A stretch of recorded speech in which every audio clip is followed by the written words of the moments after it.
Elegant Kitchen Ebru kanalıma hoş geldiniz. Kanalıma ücretsiz şekilde abone olup yorum ve beğeni bırakarak bana destek olabilirsiniz. Mutfağıma misafir olan siz değerli takipçilerim çok merak ediyorum. Beni hangi ülke veya şehirden takip ettiğinizi yorumlar kısmına yazın. Bugün yine harika bir börek tarifiyle geldim. Öncelikle böreğimize sosunu yapmaktan başlıyoruz. 1 adet yumurta, 1 çay bardağı kadar sıvı yağ, 1 çay bardağı kadar süt ve 1 çay bardağı da su ekledim. O kadar basit ve pratik oluyor ki siz bile şaşıracaksınız. Kat kat ayrılan çıtır çıtır bir lezzet olacak. Daha sonrasında malzemelerimi güzelce karıştırıyorum. Yaptığım ve beğendiğim diğer börek tariflerimi de videonun sonuna ekliyorum. Onları da mutlaka izleyin. Aynı zamanda tarifimin içinde ara ara börek tariflerini de sağ üst köşeye ekleyeceğim. Onları da izleyebilirsiniz. Sosumu güzelce karıştırdıktan sonra sosu bir kenara almamız gerekiyor. Daha sonrasında toplam 3 adet yufka kullanacağız. Öncelikle birinci yufkamı tamamen açalım.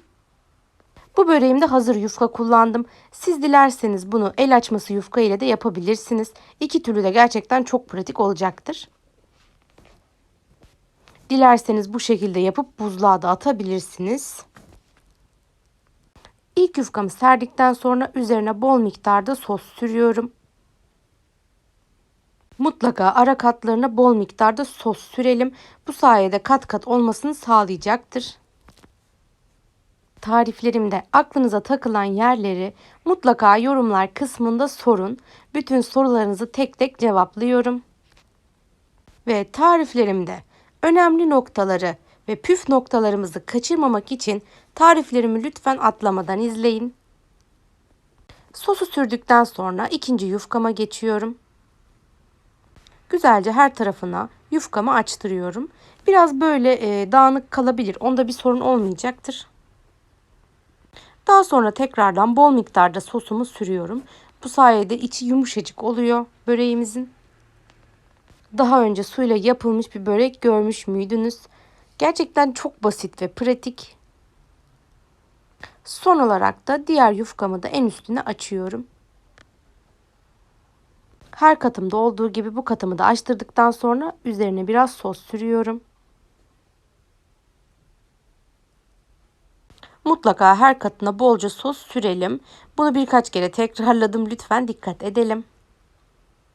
Bu şahane lezzet gün sofralarına, akşam yemeklerine, çay saatlerinin yanına gerçekten çok yakışacak. Ben özellikle akşam yemeklerinde tamamlayıcı olarak yapmayı gerçekten çok seviyorum. Sosumuzu güzelce sürdükten sonra içinde bir miktar sos kalacaktır. Hepsini içerisine dökmeye çalışmayalım. Böreklerimizin üzeri için de sos gerekiyor. Daha sonrasında bir çay bardağı kadar da lor peyniri ekliyorum içerisine. Genellikle böreklerimi bol peynirli yapmayı tercih ediyorum ve genellikle de lor peyniri kullanıyorum. Bu lor peynirini de genelde evde yapmayı tercih ederim. Hiç satın almam diyebilirim. Yoğurttan gerçekten çok güzel şekilde bir lor peyniri oluyor. Sizler nasıl yapıyorsunuz ya da satın mı alıyorsunuz yorumlar kısmında bunu tartışalım hep beraber. Daha sonra üzerine bir 100-150 gram kadar da kaşar rendeledim. Onu da üzerine ekliyorum. Böreğimin kenarlarının düz olması için iki kısmından yufkalarının birazını kestim. Bu şekilde daha sonra onları da içerisine koyuyorum. Daha sonra kalan kısımları da içine doğru katlamamız gerekiyor. Yani videodaki gibi rahatlıkla yapabilirsiniz. Daha sonra katladığım kısımlardan ortaya gelecek şekilde rulo yapıyorum. Bu şekilde ortaya kadar getiriyorum ve daha sonra diğer tarafından da aynı şekilde katlıyorum. Tam ortasından kesiyorum ve 2 tane rulo elde ediyorum. Yapımı gerçekten çok basit, aşırı kolay oluyor. Yarım saat içinde böreğiniz hazır olacaktır. Hem şekliyle de gözlerinize gerçekten hitap edecek. Daha sonra ben masamın çizilmemesi için Böreğimi önce ortadan ikiye böldüm. Bu şekilde tahtanın üzerinde kesmeyi tercih ettim. Görüldüğü üzere çapraz olacak şekilde üçgenler elde ediyorum. Daha sonra bunları bu şekilde açtırıp fırın tepsime dizeceğim.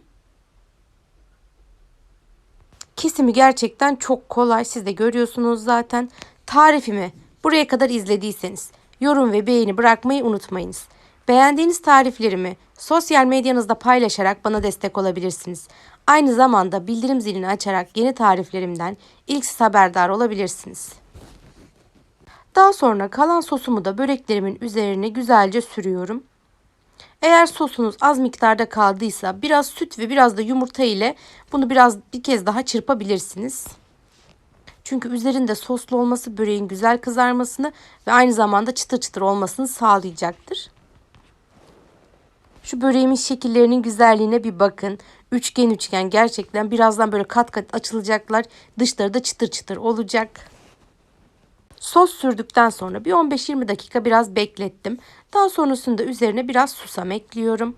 Susam işlemini bitirdikten sonra da bir miktar çörek otu ekleyeceğim. Susam ve çörek otu gerçekten üzerine çok yakışıyor. Görüntüsü de şahane olacaktır zaten. Sizin de beğendiğiniz, bu tarifi de mutlaka yap dediğiniz güzel tarifler varsa onları da yorumlar kısmına ekleyin. Hep beraber bu tarifleri de birlikte deneyelim. Susamdan sonra üzerlerine bir miktar da çörek otu ekledim. Çörek otu da bu böreklerin üzerine gerçekten çok yakışıyor. Aynı zamanda çörek otu ve susamın faydaları biliyorsunuz saymakla bitmez. Daha sonrasında bu aşamada fırınımı 180 dereceye önceden ısıttım. Önceden ısıtılmış fırın kullanırsanız her zaman daha iyi sonuç alacaksınız. Daha sonrasında 180 derecede pişirmeye devam ettim. Bu şekilde kabaran puf puf börekler elde ettim. Gerçekten milföy görüntüsünde oldular. Ortalama 25 dakika sonunda fırınımdan çıkardım. Görüyorsunuz gerçekten çok güzel gözüküyorlar. Çok lezzetli gözüküyorlar. Dışları çıtır çıtır oldu. Size şöyle bir göstereyim. Altları falan gerçekten çok güzel derecede pişti. Tutmakta zorlanıyorum çok sıcak oldukları için. Bir 5 dakika bekletip tabağımın içerisine dizdim. Şimdiden bu böreği yapan, yiyen herkese afiyet olsun. Yaptıktan sonraki yorumlarınızı da mutlaka bekliyorum. Beni ilk bu tarifimle tanıdıysanız, farklı tariflerim için kanalımı ziyaret etmişken de abone olmayı unutmayınız. Başka tariflerimle görüşmek dileğiyle. Sevgiyle kalın, hoşça kalın, takipte kalın.